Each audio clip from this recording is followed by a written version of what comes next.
Hello everyone, it's Benny, and welcome back to yet another update video. That's right viewers, I'm back. And as usual, when I've mysteriously vanished for long periods of time, I have prepared a ton of new content in my absence. In fact, I've prepared so much new content that I am seriously wondering how I'm ever going to find enough time to cover it all.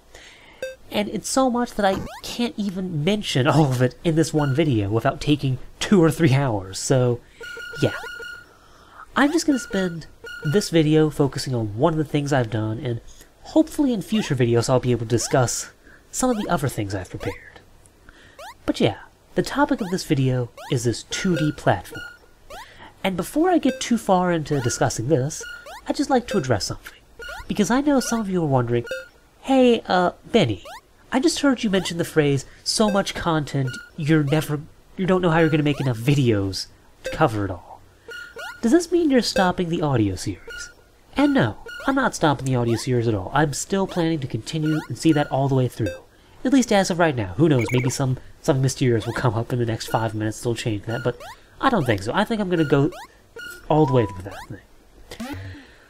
This is just stuff I'm going to be doing in the future, possibly as a side series during the audio series or after the audio series. So anyways, now that we've cleared that up, let's talk about this 2D platform.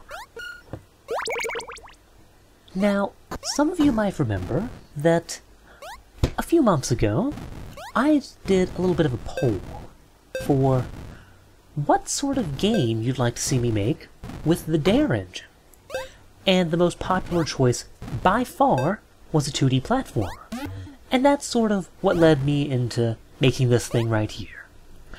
And, as I always say, there's no ass like half-ass. So I've pretty much gone all out with this. This is a complete, exported, independently running game. You might have noticed at the beginning of the video, I did not launch this from Eclipse. I launched it from an executable. So, yeah, this is complete, finished game, working, independent, done. Effectively. For some definition of done, as you'll see in a moment. But anyways, and yeah, there's a ton of things to this. It has its own set of pretty complete and solid game mechanics. It has a lot of stuff I haven't covered in any video so far. It has features that even this game doesn't even use, for reasons I'll discuss momentarily. And, of course, this is all using the Dare engine. So yeah, and I think I'll start by discussing the game mechanics. Now this is obviously a 2D platformer. It has pretty much the things you'd expect in a 2D platformer. You move around, you jump, and you pick up items.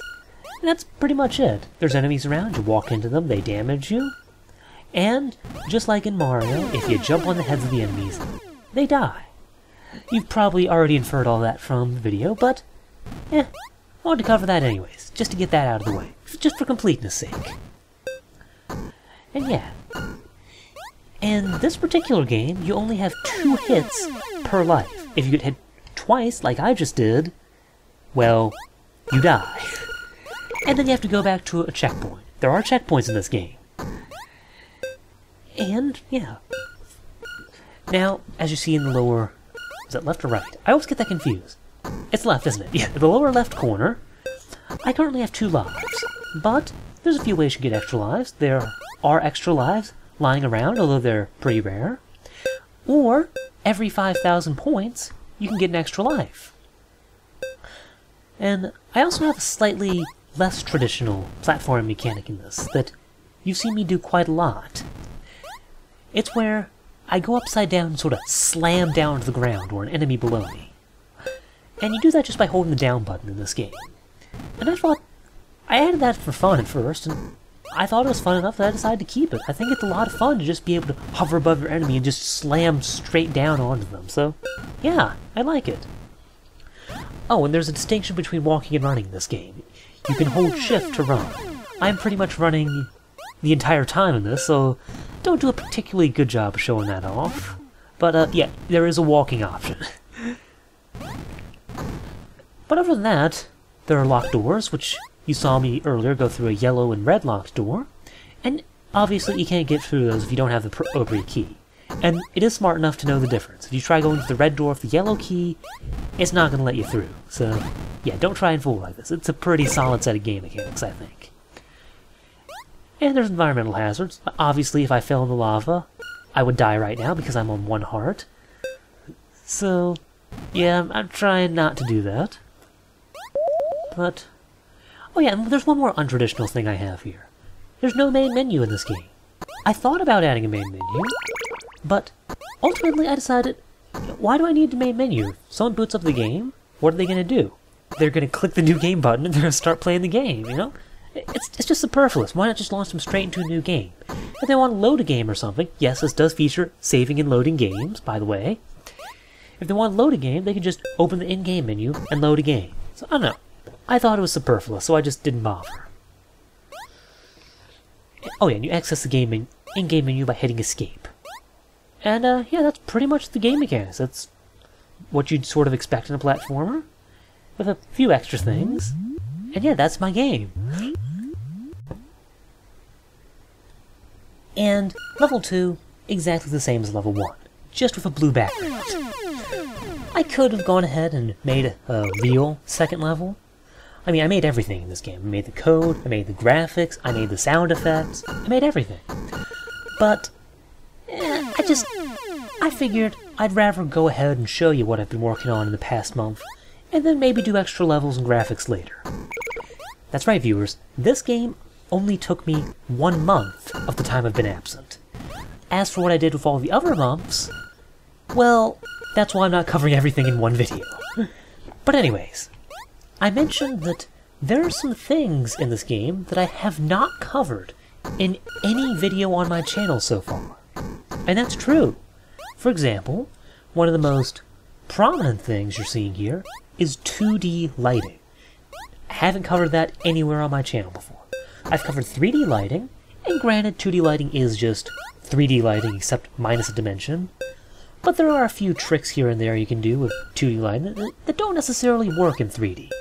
So, I thought that was kind of interesting, and did a lot of things with the lighting that I haven't even done with 3D lighting before. For example, in my 2D lighting system here, there's a distinction between static and dynamic lighting. That's right, that means this is using light maps, so that it doesn't have to redraw the static lighting every frame, which is kind of cool, I think.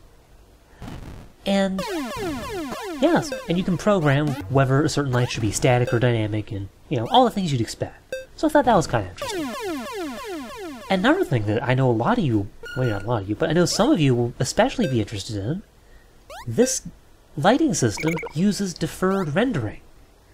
Granted, deferred rendering is a lot easier in 2D than it is in 3D, but still, it's a deferred rendering system that works, and I just think some of you will probably be very interested in that.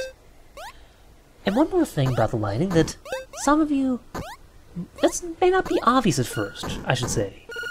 It might not be obvious why on earth it's necessary at all, but I used dithering to improve the lighting quality. And you might be wondering, hey, Benny, why on earth do you need dithering in this era of 32-bit color everywhere? And what the reason is, lighting actually isn't calculated with 32 bits of precision. It's calculated with much more. It's calculated usually 32 bits per component, which would be 128 bits per pixel. And yeah, that's a lot of precision that's just gone to waste. And that's the reason why sometimes, especially in the 3D Game Engine series where I first introduced lighting and you saw sort of lighting on that checkered plane, you saw this sort of banding artifact in the lighting. And that's because there's extra precision there that isn't really being used. But if you use dithering, it actually makes it look really, really smooth. And since the difference in shading really is so subtle, it's hard to notice the dithering is there. But it's very obvious it's a lot more smooth, so yeah, I think that's pretty cool. I tried it out and it worked. And yeah, that's the lighting system. Another thing you might have noticed is text rendering in OpenGL. Haven't covered that before for whatever reason. It's not that hard actually, but just never quite got around to it. Never quite had the right video or the right series for it. And another thing I thought was really interesting, I'm just gonna get all the graphic stuff out of the way here. This has support for both a software and hardware rendering path. So, yeah, there's both an OpenGL renderer and a software renderer. Now, I have removed the software rendering path. It's just, it was superfluous. There was no need for it. But, you know, it was kind of cool. If you go back in the code repository history, which, by the way, I'll leave a link to the code repository in the video description. But if you go back in history, there's one point where you can just comment out a line of code, and, well, never say swap a line of code, and there you go. You're using the software renderer rather than the OpenGL renderer. So yeah, it's kind of neat. And there are advantages to using the software renderer, by the way. For instance, it's very rare, but occasionally in the OpenGL renderer, you'll see just sort of one line where it should be the foreground, but you see the background instead, just because, you know, graphic cards aren't perfect. Sometimes they lose a little bit of precision. And in the software renderer, that doesn't happen. So, yeah, there were advantages to it, but, you know, just didn't feel it was worth keeping it in.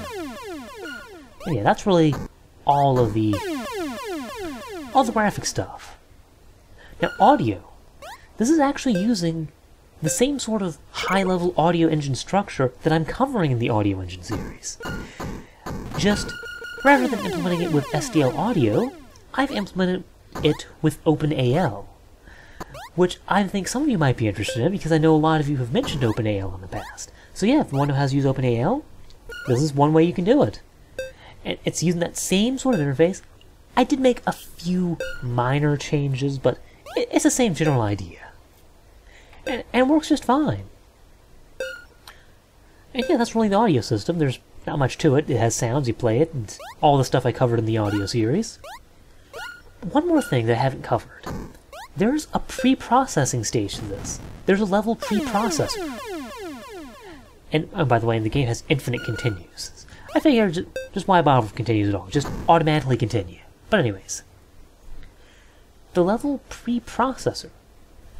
And that's what automatically goes through and creates that smooth rock edges on everything. So you can just create it like everything is rock blocks, and the little preprocessor will go through, automatically put right edges on everything. So that's another interesting thing that I haven't covered anywhere else before. Yeah, I know, the gameplay footage is repeating now. What can I say? I didn't think this would take more than 13 minutes to talk about all these things. I even went through and made this special checklist so that I just go through and wouldn't get distracted, but what can I say? It took longer than I thought. But anyways, I mentioned that there are some features in this game that I'm not even using, which seems a little bit weird at first. Why would I create these features if I wasn't going to use them? The big reason is modability. That's right, this game supports creating mods for it. If you want, you can do it. You can go and create a mod for this game. Yeah, and it's not that hard either. You don't need to change the code base. You don't need to use Java. You just need to modify a configuration file a bit. You can create new entities. You can create new levels. You can modify the game mechanics. You can re-optimize the engine. You can do a whole bunch of stuff. More than you'd probably expect you can do by just changing a configuration file. And granted, this isn't sort of the extent of modability that you have with something like Minecraft, where you can practically create a whole new game in there if you really want to, but you have support for a lot in this. You can do just about anything. Well, not just about anything, but you can do a lot, definitely. And yeah, but like I said, those are the big things you can do. You can create brand new entities, you can program them in, you can make them reuse any mechanics I have here, you can make them shoot things, you can make them create collectibles, you can make entities that do absolutely anything you want. Just about. And you can create new levels. Now the levels you actually don't just need the configuration file for. You can reprogram aspects of the level in the configuration file, but that's where you actually have to pull out an image editor and make the level. And creating levels in this works a lot like it did in the Wolfenstein 3D series. It's just, you have the bitmap image, you paint it, the different color channels mean different things for the level generator, and yeah. And you can also reconfigure the controls if you want. I decided to just leave that as part of the configuration thing because I didn't feel like bothering making something special to configure the controls. But yeah, you can reprogram, so maybe you don't want the left arrow and the right arrow to move left and right. Maybe you want that to be L and R on your keyboard, so make it really awkward for whatever reason. You know, you could do that. Doesn't matter. But yeah. The other big thing I have support for that isn't being used is level music. So you can have a background piece of music playing in the background and looping throughout the whole level. I tested it, it works just fine. But, I don't know, see, the thing about me, for whatever reason, I have a lot of trouble creating a piece of music for a specific purpose. I don't know why. I mean, if it's not for any particular purpose, I can do something that's alright, but, I mean, like, I tried. I created a piece of music. First thing I put together sounded a little bit like some sort of funky groove you'd hear in the 70s, which, not quite what you'd want in a cave level. Next thing I made sounded like sort of some techno song about the city, which, again, not something you'd really expect for a cave level. So, you know, that's the sort of thing there. It's just, for whatever reason, I have issues with that, and I don't know why. But anyways, so yeah, I didn't create any level music for this, even though I tried. But you can create some if you want. You can make level music, you can make whatever. And another mechanic that I implemented that I don't really use is losing points. You can make things lose points. For example, you can make it so that killing enemies doesn't give you points. It takes away points, so you're encouraged to sort of try and collect all the items and avoid the enemies rather than kill the enemies. Which could make for a sort of interesting game style, a different feel to everything. I didn't do that because it wasn't what I was going for, but you could do that. You can make a mod that does that if you want. And it's completely robust. Again, I tested it. If you do something like, oh, I gained 10 points, so I'm now at 5,000 and get an extra life, I'm going to lose points and get more so I get another life again. No, it doesn't work like that. It's smart. You can't, like, lose points and then get more points to gain life again. No. But yeah. So, those are really all the unused mechanics. And as I said, this is all using the Dare engine. Yeah. As you can probably imagine, I've added a lot, and I mean a lot, of new features to the Dare engine throughout the creation of this game. In fact, the codebase for the Dare engine has almost tripled. And whenever I commit that to the repository, it's going to be very interesting. But yeah. Something interesting I noticed, though, I might as well talk about this, I've spent so much time already. I created a grid data structure, like spatial structure. You know, Dare engine usually uses the quad tree for everything. I went ahead and programmed in a grid because, you know, it makes sense for this. Everything in this game is organized in a grid. You know, surely a grid would work a little bit better. As it turns out, it doesn't, amazingly enough. Even in a game that's designed in a grid, the quad tree is still consistently faster in every case I could test. Which kind of blows my mind, actually. I thought that was quite incredible. Yeah, you wouldn't think it. You'd think, hey, data structure designed for a special task would be better, but you know, it's not bad. It works very close to the speed of the quad tree, but it's still not as good. So I don't know, I thought that was interesting. But yeah, I think I've spent just about enough time in this video talking about all this. As for making a video series involving this, because I mean, I didn't just make this for fun, I plan to eventually show you how you can make your own 2D platformer using something like the Dare engine. Well, I have a bit of a debate there, personally. Still going on, haven't decided yet. And the real debate is, when you go all out in a game, it makes something kind of cool, but it's a lot of code, and I mean a lot of code. Like, the size of the code base for this thing is almost as big as the 3D game engine. And you remember that was 60 parts long, and that wasn't even all of it. So, yeah, there's a lot of code to this. And I'm not sure I'm willing to do a 60-part traditional video series. Well, just on a platform game. I want to do something with this, definitely. Just maybe the traditional video series isn't the best fit for this. So an idea I've been toying around with is the idea of a live video series, where I work together with you guys live, and we all sort of make a 2D platform, and I show you how to do it. Sort of in this style, but it's all live, so there's live feedback. You can throw in different ideas, we can all work together if you like. You can ask questions, and we can answer them live in real time. I thought that'd be kind of something really cool to do, and it would fit with this, since in live stuff, doing 2 or 3 hour videos, well, yeah, 2 or 3 hours, but 2 hours maybe at a time wouldn't be such a bad thing, because that's more suited for live stuff. So I've been toying around with that idea. I'm still not sure if I'm going to go through with that, though. I mean, I like that idea a lot, but for whatever reason, I've always had a lot of trouble just, well, getting a 2 or 3 hour block of time to do stuff live. That's always been an issue with live streams for me.